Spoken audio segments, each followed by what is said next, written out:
Palal. Palal. This word carries such a mysterious and powerful sense of weight. In fact, the word carries so much weight that the ancient Hebrews took this word very seriously. They understood that this word connected them. In fact, it more than connected them to the greatest spiritual being that ever was or will be. Palal. The ancient Hebrew verb means to intercede, interpose. It's a word that today we translate as pray. The Hebrews found prayer to be so important that they have at least a dozen different words for it. Yet in the English language has barely a handful of words that point towards the same meaning. To the ancient Hebrews, Palal was not an accessory that we make it today. It was the main course. They understood the power behind the word, and they took it very seriously. For them it was a way to be open and honest with God. Much of the Psalms of the Old Testament are songs written by people who are just openly expressing their thoughts, their feelings, their anguish, and their joys to God.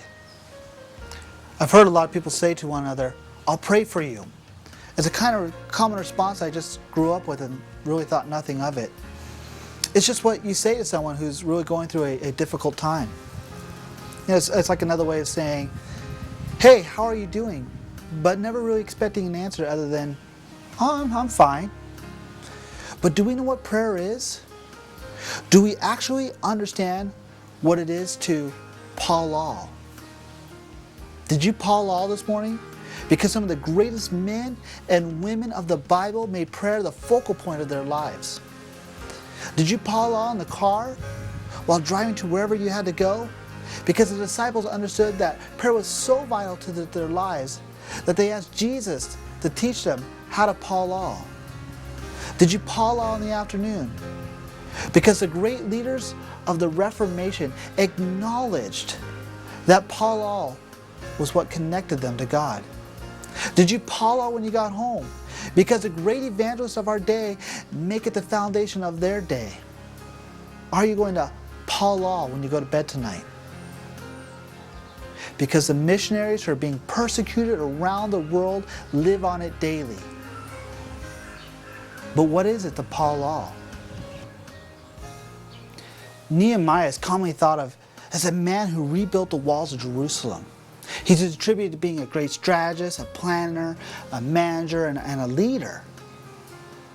But before all these things, Nehemiah's greatest strength was his willingness and ability to recognize his need for prayer.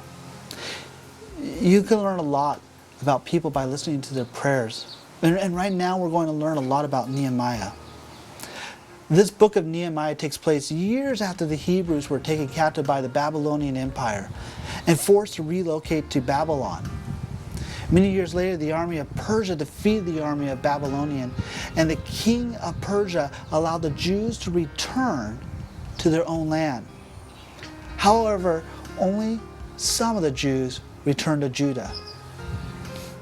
One of those men who stayed behind was Nehemiah. He was an important servant for the king of Persia.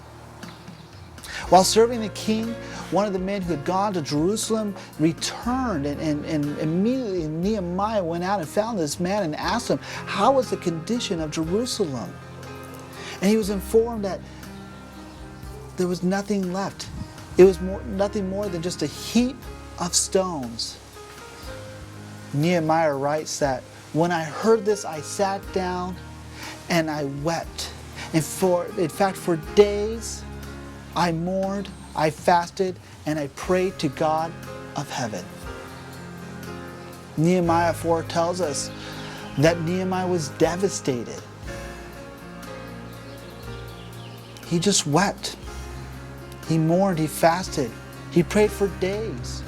Such a report to Nehemiah was difficult for him to fathom. The most precious icons and monuments of his homeland had been utterly destroyed.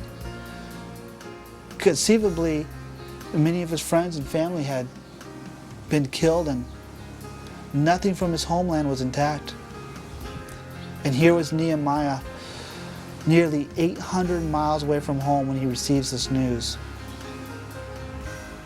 Many of us can relate to this kind of response, like when a loved one is diagnosed with a life-threatening illness, or a spouse gets laid off, or a dear and cherished relationship comes to an end. What do? We weep, we mourn, but look at what